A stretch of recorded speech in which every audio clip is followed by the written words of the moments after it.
This is a technological showcase set in the world of The Witcher 4. What you just saw and are going to see now is running on a standard PlayStation 5 at 60 FPS with ray tracing.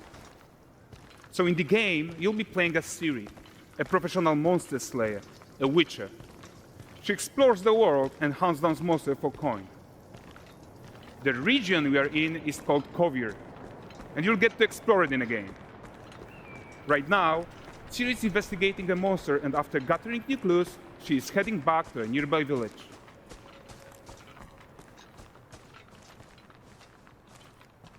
All right, everyone, meet Kelpie. Let weeds be weeds, Kelpie. So just like Geralt had Roach, Ciri has her own loyal companion. We return to town. These two characters need to feel like one. Since you're gonna explore the world on horseback, riding needs to feel seamless, natural, and just fun. Yeah, and to support that, we're introducing multi-character motion matching in Unreal. So Ciri and Kelpie, they're perfectly synchronized when mounting from any angle and speed. And we also support root motion movement on Kelpie, so controlling her feels realistic and grounded.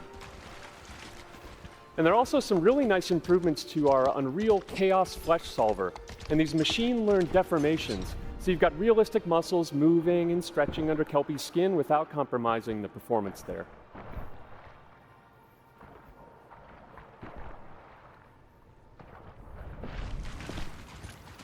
So let's leave Ciri behind for a second and talk about the world itself. So much of the Witcher world is natural, organic, especially Kovir with its dense forest and wild nature. Yeah, and wild nature is hard. And with nanite geometry, we've freed artists from so many of their old constraints. But we don't want to rest until everything we do in Unreal has that same spirit of freedom. There's always more work to do. And foliage is a huge piece of that puzzle. So we are excited to introduce nanite foliage. And in order to achieve gorgeous foliage density everywhere, while still being memory efficient, fast to render, we believe that a new idea was needed. So instead of the same card approach we've been using for the past 20 years, artists should be free to take a nanite approach to foliage, modeling every single leaf and pine needle. And the old LOD tricks of the past, they needed a complete rethink. And in their place, it's a new adaptive voxel representation in nanite. It's volumetric, it's fully 3D, it is super fast to render. And these dense clusters of triangles turn into these cubes, which at a distance, they're no larger than a pixel, and they react to the changing light of our dynamic sun and our shadows, and they allow artists to render whatever amount of foliage is needed to achieve their vision without compromise. And no compromise means how ambitious we are when it comes to bringing our vision to life with incredible visuals. But more than that, together with Epic, we created faster way to load the world. We can now bring in more content more quickly for the smoothest possible experience as we fly down to catch up with Ciri.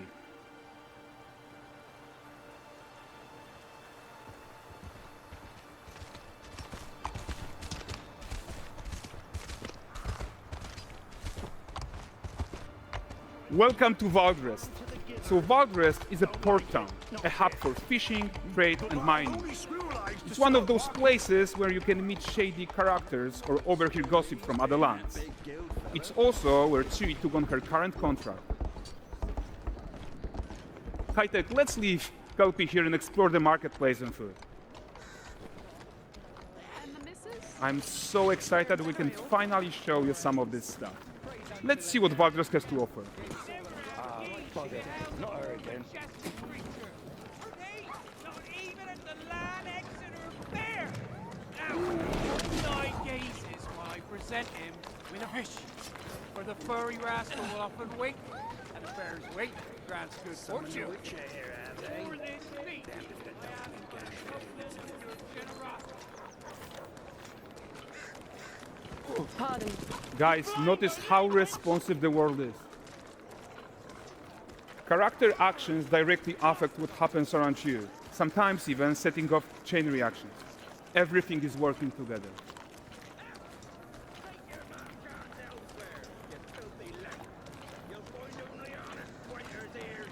Oh, look at this poor gentleman being taught how to fly by an angry innkeeper. That's what happens when you cheat at Gwent. Last of it, is it? Ready to aim.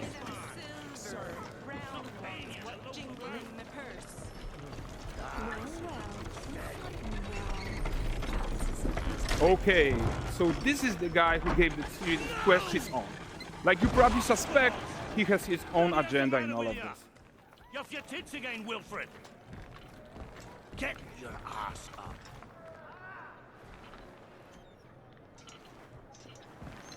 A typical day's toil. Who in? With Churres. What news of my wagons? No eternity is taking that damn salt to arrive. I found them. And, well, suffice to say, they'll not reach you. As for the salt, I found not one speck. I presume this comes as no surprise to you. Now. Kavir's smuggling trade is of no concern to me. Shush, shush, shush. The manticore that flattened your cart and devoured your men, quite the opposite. Manticore? No, them winged hellspawn dwell in the arse end of Creighton, not here. While Ciri decides what to do about that merchant, let's take a look at the character technology that powers this marketplace.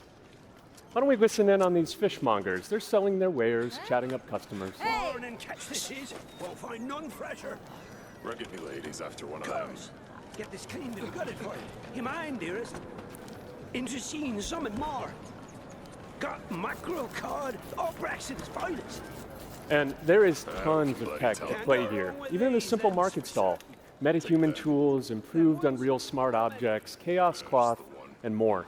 Yeah, and all of this exists to make sure that the gap in quality between Ciri and NPCs is as small as possible. Yeah, and closing that gap, it's not just about fidelity, right, but also authenticity. They should react to changes in the world around them. But the prisoner in Polaris isn't exciting enough for Valdrest. Let's grab everyone's attention with a circus.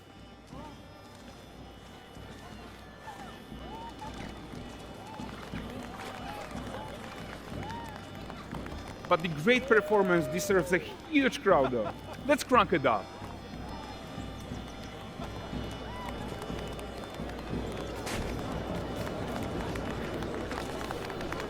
So you are seeing tons of optimizations here to many of Unreal's systems, including an entirely new Unreal animation framework, allowing us to fit easily in our 60 FPS budget, not just in rendering, but also with room to spare on the game thread.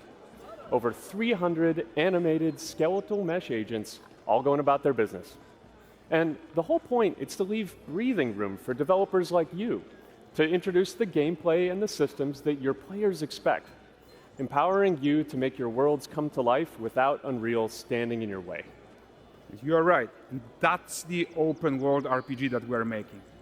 But before we wrap up, how about one final check-in with Ciri?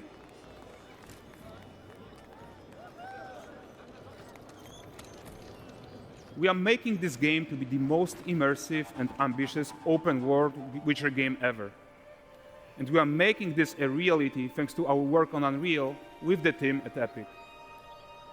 I think what we're doing together is going to bring in a new generation of open world RPGs, and I'm so proud of what we accomplished so far. We are too. So we're almost done, but before we go, here's a small gift for all Witcher fans. A first look at Lanexeter.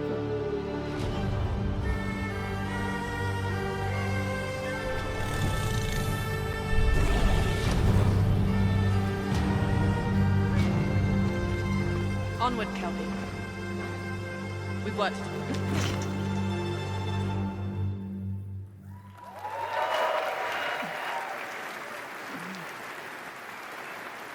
Thanks, guys.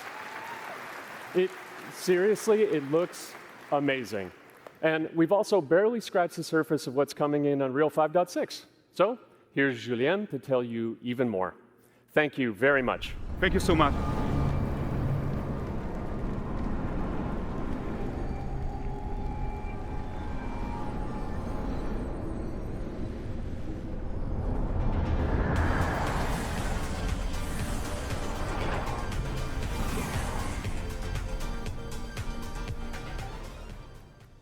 Hey everyone, great to be here in Orlando. I spent a lot of time on this demo, so I'm happy to be the one to talk about what went into the 5.6 release.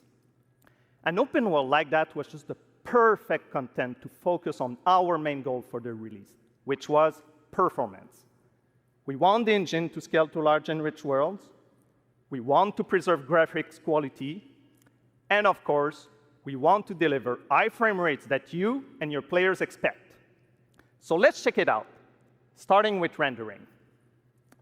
If you all remember, when we released Nanite with UE5, it supported static geometry. Last year, we brought skinning to Nanite. And now, we're working on Nanite foliage. The only way to have a forest that looks as good as this one is to use 3D geometry for all parts of the trees, just like we do for everything else. However, this is a crazy amount of fine geometry, so we had to rethink how trees are created and displayed. To create them, we developed Nanite assemblies. These 28 little parts that you see are all that we use to build all the spruces from the forest. They are instanced thousands of times and used like building blocks to assemble trees in different ways. And as you probably noticed with the wind effect, they even support skeletal animation, which runs on the GPU. Thanks to assembly, we greatly reduce the storage, the runtime memory, and the rendering cost. Then, to display an entire forest, the challenge was to preserve fidelity and performance from any distance. Let's check up close the level of detail we're talking about here. Lots of details. But this triangle representation is not the most efficient when far away, due to the amount of overlapping. And that's why we made an adaptive voxel representation. But in reality, you'll never see those voxels this close, since when we move the camera back, they're barely a pixel. Nanite foliage is almost done. We are moving it to the main line as we speak, and it will be available for everyone in 5.7. Another thing I would like to share is that ray tracing and Lumen now run more than twice as fast, with no visual trade-off compared to when UE5 was released. And because of that, we can now hit 60 FPS on consoles. And finally, we rewrote the rendering pipeline to run asynchronously so you can increase the richness of your scenes even more. Now let's talk about chaos physics. For chaos cloth, we improve our cloth-to-cloth constraint solution. This removes a lot of collision evaluation when garments are piling up and interacting with each other. Even for complex setup like Ciri's cape, we hit a sub-millisecond budget on PS5. With Chaos Flesh, we introduce procedural muscle activations to make deformation and motion more natural. Your artist will still have control over tetrahedral simulation and train ML models that run fast in real time. We now support the baking of fluid surface data into lightweight assets to be played back at low cost. This is going to give you high-fidelity water without the performance cost of real-time fluid simulation. For animation, we work on both performance and fidelity. Here, you can see how Ciri and Kelpie match up in their interaction. Well, that works no matter the angle of approach. That's our Molds character motion matching solution. We also added motion matching in Sequencer to build stitch tracks. With them, you can seamlessly transition from gameplay to cinematic. Also, we now have a secondary layer of animation driven by physics in Control Rig. We used it in Kelpie's rig to drive the mane, the tail, and the saddlebacks. And now, I'm happy to announce that all these features are already integrated into our new Unreal Animation framework, which we are releasing as experimental in 5.6. We built it with performance first in mind. Animation evaluation are now running in parallel off the game thread, which was our bottleneck. And for the other character systems that are just as costly, like movement, avoidance, state tree behaviors, we also move them to worker threads. This is really going to help you create scenes that are crowded and lively. Streaming has always been a big deal regarding performance. And the three biggest improvements we made are physics state creation, which now runs async, improve runtime PCG for ground scatter on GPU, and a new FastGeo plugin to stream static geometry. And just to take a different example, in City Sample, the streaming time was cut down by 90% while moving at high speed. We focus on a lot of areas for performance in 5.6, and mobile is no exception. We work on better defaults and scalability settings for mobile and minimize the default package size. We also improve our workflows with a UI refactor of the viewport toolbar and content browser, an on-device iteration workflow, and a mobile preview solution. So there you go. Unreal Engine 5.6 is all about performance, and it's available today.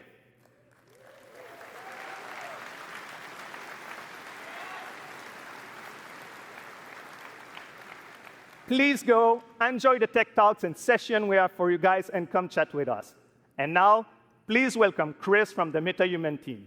Thank you.